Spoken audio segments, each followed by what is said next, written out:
Hello friends, welcome to success Mantra. आज के इस वीडियो में हम हैमलेट की स्टोरी के बारे में डिस्कस करेंगे, जो कि विलियम शेक्सपियर की 4 ग्रेट ट्रेजेडीज़ में से एक है। और आप सभी जानते हैं कि जो विलियम शेक्सपियर हैं, उनकी जो 4 ग्रेट ट्रेजेडियाँ हैं वो हैमलेट है, ओथेलो है, मैकबेथ है और किंग लियर है।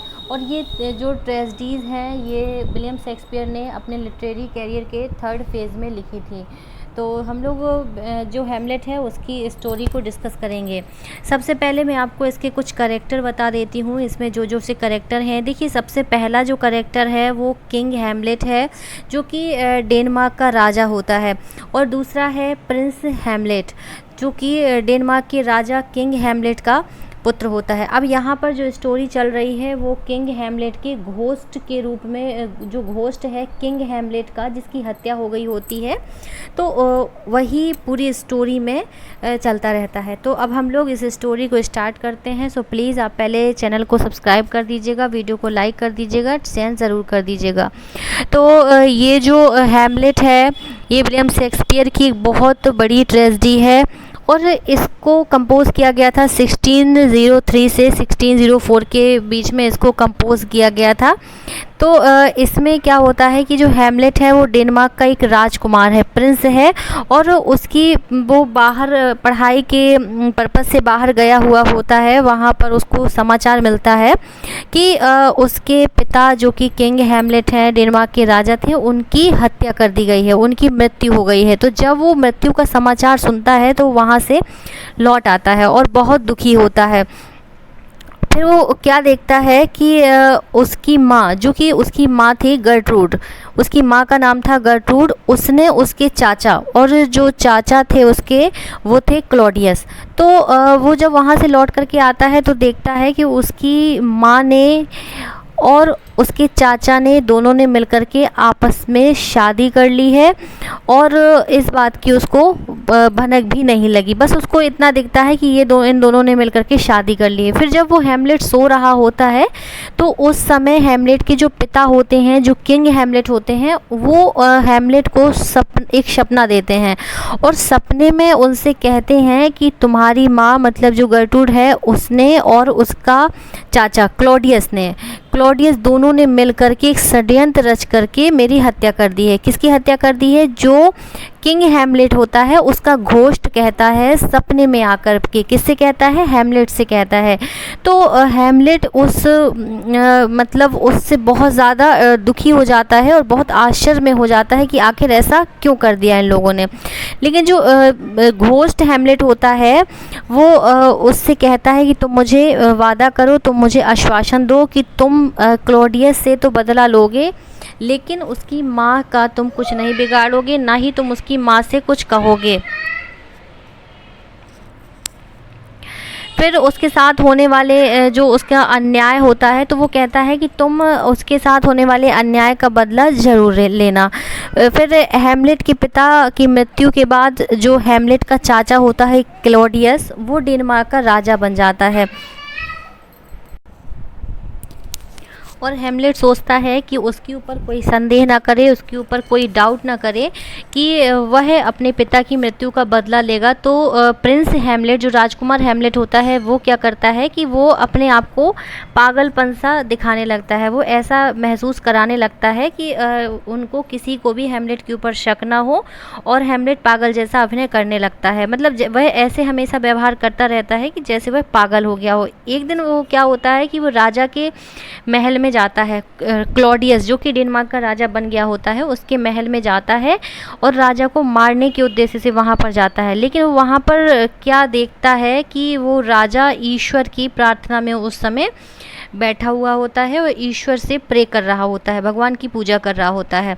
तो राजा को उस समय वो नहीं मारता है, हैमलेट राजा को इसलिए नहीं मारता है क्योंकि वो ऐसा सोच रहा होता है उसके मन में कि कहीं ऐसा ना हो कि अगर वो इस क्लॉडियस को, जो कि भगवान की पूजा कर रहा है, उस समय मार देगा तो भगवान रुष्ट हो जाएंगे और उसको स्वर्ग भेज देंगे। तो जो हैमलेट होता है वो नेचर से बहुत ही उदासित होता है, फिलोसफर होता है, और मतलब उसका मन जो होता है वो कांस्टेंट नहीं होता है, एक अस्थिर मन वाला होता है। तो वो उस समय में उसको छोड़ देता है और वो ये निश्चय करता है कि पहले वो इस बात की तह तक जाएगा कि आखिरकार मामला क्या है और कैसे से क्या करना है। तो वो जो राजा होता है वो राजा और अपनी माता मतलब कि जो गर्टरूड होती है उसके उसकी वो उसकी हेमलेट की माता होती है। तो उन दोनों के सामने जो क्लॉडियस और गर्टरूड है उन दोनों के सामने एक नाटक का अभिनय करता है, एक नाटक प्रस्तुत करता है जिसमें हैमलेट के पिता के समान ही एक राजा की हत्या कर दी जाती है। तो जब इस नाटक को राजा क्लॉडियस देखता है तो राजा क्लॉडियस उस समय बहुत ज़्यादा आश्चर्यचकित हो जाता है और डर सा जाता है और खुद को वह ऐसा महसूस कराने लगता है जैसे वही दोषी हो। इसके बाद अगला दृश्य होता है उसमें हैमलेट अपनी माँ के कक्ष में जाता है। गर्टरूड जो कि हैमलेट की माँ है उसके कमरे में जाता है और उसे मतलब ऊटपटांग की बुला भरा कहता है, ऊटपटांग उससे बातें करता है कि तुमने षड्यंत्र रच करके उसके पिता की हत्या कर दी है।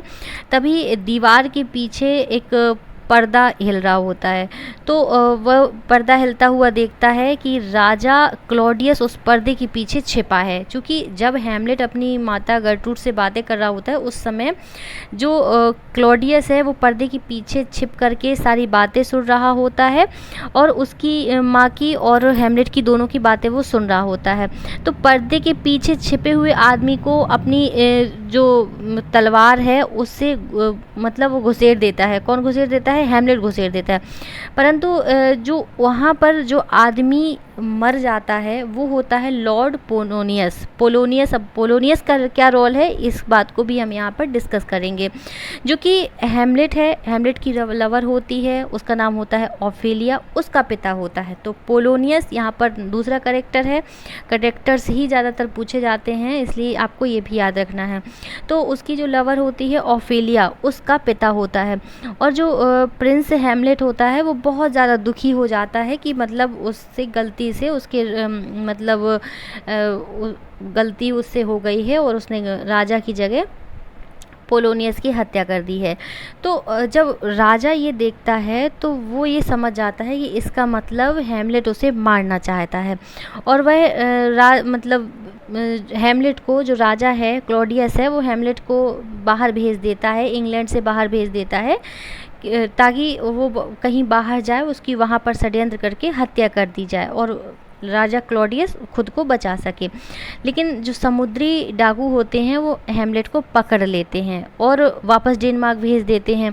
वापस लौटकर हैमलेट को क्या मिलता है, वो क्या पाता है कि उसकी प्रेयसी ऑफेलिया डूबकर मृत्यु को प्राप्त हो चुकी है, मतलब वो मर चुकी है ऑफेलिया। और उसका भाई जो ऑफेलिया का भाई होता है लॉर्टिस अपने पिता पोलोनियस की हत्या का बदला लेने के लिए हैमलेट को मारना चाहता है। ऑफेलिया कैसे मर जाती है? जब ऑफेलिया ये देखती है कि हैमलेट पागल हो गया है, जबकि हैमलेट पागलों जैसा उस समय व्यवहार कर रहा होता है, तो हैमलेट पागल हो गया है तो वो इसी वजह से, इसी सदमे की वजह से डूब करके वो मर जाती है। और जो पोलोनियस की हत्या हैमलेट ने कर दी थी तो उसका पोलोनियस की हत्या का बदला लेने के लिए जो ऑफेलिया का भाई होता है, ऑफेलिया के भाई का नाम होता है लॉर्टिस, वो अपने पिता की हत्या का बदला लेने के लिए जो है हैमलेट को मारना चाहता है। फिर क्या होता है कि राजा क्लॉडियस जो है वो हैमलेट और लॉर्टिस के बीच में एक युद्ध का प्रबंध करते हैं। वो कहते हैं कि दोनों लोग युद्ध करो। तो गुप्त रूप से मतलब प्राइवेट तौर पे लॉर्टिस को एक जहर में बुझी हुई तलवार दे देता है। जो क्लॉडियस होता है वो भी चूँकि हैमलेट को मरवाना चाहता है, लॉर्टिस भी हैमलेट को मारना चाहता है, तो क्लॉडियस क्या करता है कि लॉर्टिस को एक तलवार दे देता है जिसमें जहर लगा हुआ होता है और हैमलेट के लिए पानी के स्थान पर एक जहर का प्याला रख देता है कि अगर उसको प्यास लगेगी तो उस प्याले को पी लेगा। अब खड़ग युद्ध में क्या होता है कि हैमलेट लॉर्टिस को और लॉर्टिस हैमलेट को दोनों एक दूसरे को बहुत मतलब जानलेवा हमला करते हैं, एक दूसरे को मारते हैं। तब लॉर्टिस उसे बताता है कि उसकी तलवार में जहर लगा हुआ है। तो ये सुनकर जो रानी होती है वो मतलब बहुत दुखी हो जाती है और जहर जो पानी का प्याला रखा होता है जहर का, उस जिसमें जहर रखा होता है, तो उसे लगता है कि ये पानी है, तो पानी को समझकर वो पी लेती है, और जबकि वो पानी नहीं होता है, जहर होता है, तो वो पी लेती है और तुरंत उसकी क्या होती है कि मृत्यु हो जाती है। अगले क्षण क्या होता है कि हैमलेट जहर सी बुझी हुई, जो जहर में लगी हुई तलवार थी, वो तलवार राजा क्लॉडियस के शरीर में लगा देता है, उसके शरीर में भोंक देता है। थोड़ी देर में हैमलेट, लॉर्टिस और राजा क्लॉडियस, और जो हैमलेट की माँ होती है, और मतलब जिसका जो क्वीन गर्ट्रूड होती है, सब के सब मर जाते हैं। अब जो गर्ट्रूड होती है वो कैसे मरती है कि वो जहर पी लेती है। लॉर्टिस जो होता है वो हैमलेट को मारता है, और हैमलेट जो होता है वो क्लॉडियस को मारता है। तो फाइनली इसमें क्या होता है ट्रेजेडी में कि जितने के जितने करेक्टर्स होते हैं, सारे के सारे करेक्टर्स मर जाते हैं। तो इसीलिए ये जो है ये एक ट्रेजेडी है, क्योंकि इसका अंत एक दुखांत के साथ होता है, और ये विलियम शेक्सपियर की ग्रेट ट्रेजेडीज़ में से एक है। ये आपको बहुत अच्छे से याद रखना है। लेकिन इसकी जो मेन इसकी थीम है, मूल इसकी जो कहानी है, वो सेक्सो ग्रामेटिक्स की रचना में मौजूद है। तो फ्रेंड्स, ये वीडियो अगर आपको अच्छा लगा हो, यूज़फुल लगा हो, तो प्लीज़ चैनल को सब्सक्राइब करके बेल आइकन ज़रूर प्रेस कर दें, और वीडियो को लाइक एंड शेयर ज़रूर कर दें, जिससे आपको ऐसे ही यूज़फुल वीडियो मिलते रहें और आप अपनी प्रिपरेशन को कंटिन्यू बनाए रखें।